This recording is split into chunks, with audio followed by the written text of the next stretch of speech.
1200块以下的交通违规是未记点，嘛未开放检举。这互嘉义一寡大学生是真无认同，所以去到嘉义市的火车头甲中央医权来举办细路口的陈情活动，呼吁立法院要赶紧把这个修正草案提上去，嘛希望交通部重视民众行的安全。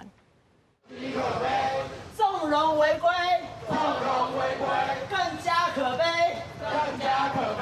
来自嘉义大学、中正大学、还有南华大学的学生团体，手举旗啊、花口号，反对交通部的道路交通处罚条例修正案。23暗时，伫嘉义火车站的外口，甲嘉义中央喷水池，用细路口的方式来表达因的诉求。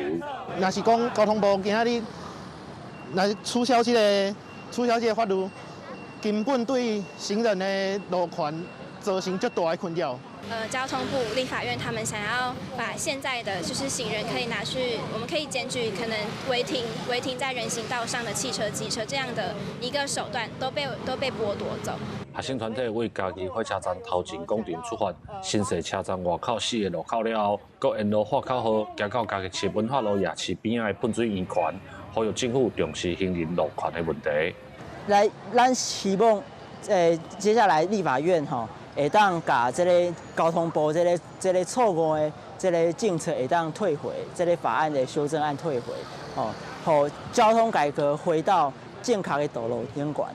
学生团体认为，汽车违规停车的状况，常常拢造成过路人行路环境无安全。即摆若是未做未起点，搁无开放检举的法案通过，会互赛车甲骑车的人贪方便违规，造成行路的人无安全的空间。希望相关单位爱重视。记者林慧婷，嘉义报道。